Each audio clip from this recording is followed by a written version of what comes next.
नमस्कार मित्रांनो, मी शेळके वकील.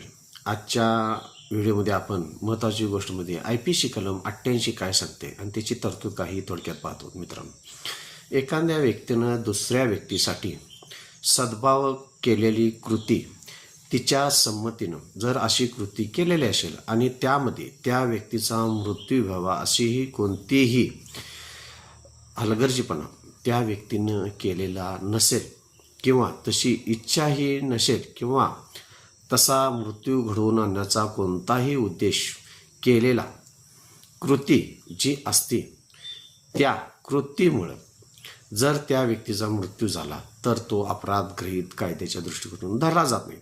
तर ह्यासाठी मित्रांनो आपण एक उदाहरण पाहूया. एखादी व्यक्ती हॉस्पिटलमध्ये ॲडमिट आहे पेशंट म्हणून आणि समजा तिला क्रिटिकल ऑपरेशन करायचं असेल, त्यामध्ये कदाचित त्याचा मृत्यूसुद्धा होऊ शकतो. अशावेळी त्या व्यक्तीनं जरी संमती दिलेली असेल आणि डॉक्टरांनी जर ऑपरेशन केलं त्यावेळी समजा पेशंट वाचला तर ठीक आहे, किंवा अनावधानानं जर पेशंट मृत्यू पावला तर त्या मृत्यूला डॉक्टर हा जबाबदार नसतो, तो अपराध नाही असं कायद्याच्या दृष्टिकोनातून IPC कलम 88 सांगतं. माझ्या चॅनलला सबस्क्राईब करा, लाईक करा, शेअर करा. धन्यवाद.